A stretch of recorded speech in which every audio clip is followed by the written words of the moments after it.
Hello friends, எல்லாருக்கும் வணக்கங்க. இன்றைக்கி நம்ம கிச்சனில் என்ன பார்க்க போகிறோம் அப்படின்னு சொன்னால், நெத்திலி கருவாடு வந்துட்டு எப்படி நம்ம பார்த்து வாங்குறது அப்படின்னு சொல்லிட்டு பார்க்கலாம். நெத்திலி கருவாடு நினச்சாலே பார்த்துக்குங்க, பசியை தூண்டி இழுக்கும். அந்தளவுக்கு வந்துட்டு டேஸ்ட்டு அட்டகாசமாக இருக்குங்க. தொக்கு செஞ்சாலும் சரி, நம்ம கிரேவி மாதிரி செஞ்சாலும் சரி, குழம்பு செஞ்சாலும் சரி, அவ்வளோ ஒரு ருசியானதுங்க இந்த நெத்திலி கருவாடு ரெசிபீஸ் எல்லாமே. வாங்க வீடியோக்குள்ளே போகலாம். இது வரைக்கும் நம்ம சேனல் நீங்கள் சப்ஸ்கிரைப் பண்ணலைன்னா சப்ஸ்கிரைப் பண்ணிக்கோங்க, பெல் ஐக்கானை கிளிக் பண்ணிக்கோங்க. இந்த நெத்திலி கருவாடு வந்துட்டு நான் இப்போ மதுரையில் இருந்துட்டு நான் வாங்கிட்டு வந்தேங்க, 1/2 கிலோ வாங்கிட்டு வந்தேன். இந்த நெத்திலி கருவாடு பார்க்கும்போதே பாருங்கள், நல்லா பளிச்சுன்னு தெரியணுங்க. நிறைய வகை இருக்குது, நிறைய வெரைட்டி வச்சுருப்பாங்க. அதில் நாம் தாங்க பார்த்து வாங்கணும். மணல் எல்லாம் இருக்கும். அப்புறம் ஒரு சில கருவாடில் பார்த்தீங்க அப்படின்னு சொன்னால் அதோட சதை பகுதி அந்தளவுக்கு இருக்காது. அப்புறம் வந்து கருவாடு வாங்கும்போது நம்ம இந்த மாதிரி பார்க்கும்போதே நம்மளுக்கு தெரியுங்க, துண்டாக தெரியும். நான் வாங்கின கடையிலலாம் வந்துட்டு ஒரு 4 வெரைட்டி வச்சுருந்தாங்க. நெத்திலி கருவாட்டிலே 4 வெரைட்டி வச்சுருந்தாங்க. அது நான் எப்போவுமே இந்த மாதிரி கவனமாக பார்த்து தான் வாங்குவேன். இப்போ வந்துட்டு இந்த கருவாடு இந்த மாதிரி இருக்குது பாருங்கள். இதில் வந்துட்டு மணல் இருக்காதுங்க, மணல் தூசி எதுவுமே இருக்காது. அது மாதிரி நீங்கள் கழுவ வச்சிங்கனாலே கசடேற வராதுங்க இந்த கருவாட்டில்.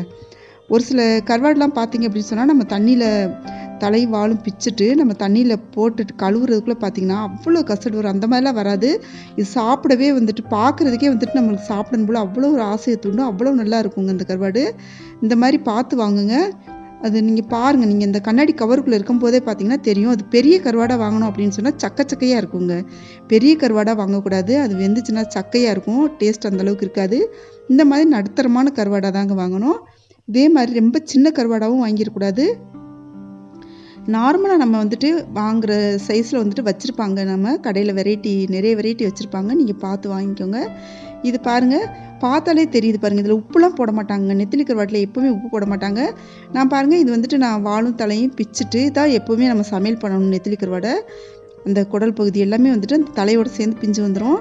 நம்ம கிள்ளிட்டு தான் சமையல் பண்ணணும். இப்போ நான் வந்துட்டு எப்போவுமே சுடுதண்ணியில் போட மாட்டேங்க. சுடுதண்ணியில் போட்டோன்னா அது வந்து பிஞ்சு வந்துடும். இப்போ நான் வந்து பச்சை தண்ணியில் போட்டிருக்கேன்.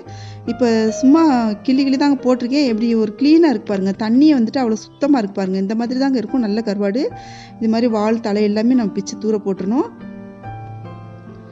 அவ்வளோ க்ளீனாக இருக்கணுங்க நம்மளுக்கு. அப்போ தான் வந்துட்டு சாப்பிட்றதுக்கு அருவருப்பு இல்லாமல் இருக்கும்.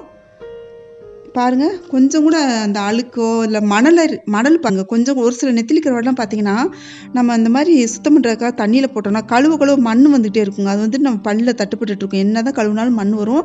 நீங்கள் இந்த மாதிரி பார்த்து வாங்குங்க. இந்த மாதிரி கொஞ்சம் நல்ல கருவாடாக பார்த்து வாங்கினீங்க அப்படின்னு சொன்னால் காசு கொஞ்சம் கூட இருந்தாலும் வந்து கருவாடு ரொம்பவே நல்லாயிருக்குங்க. இந்த மாதிரி பார்த்து வாங்கினீங்கன்னா ரொம்பவே நல்லாயிருக்கும். இந்த வீடியோ உங்களுக்கு பிடிச்சிருந்துச்சுன்னா நம்ம சேனல் இது வரைக்கும் நீங்கள் சப்ஸ்கிரைப் பண்ணலைன்னா சப்ஸ்கிரைப் பண்ணிக்கோங்க, பெல் ஐக்கானை கிளிக் பண்ணிக்கோங்க, ஃப்ரெண்ட்ஸுக்கு ஷேர் பண்ணுங்கள், லைக் பண்ணுங்கள், கமெண்ட் பண்ணுங்கள். தேங்க்யூ.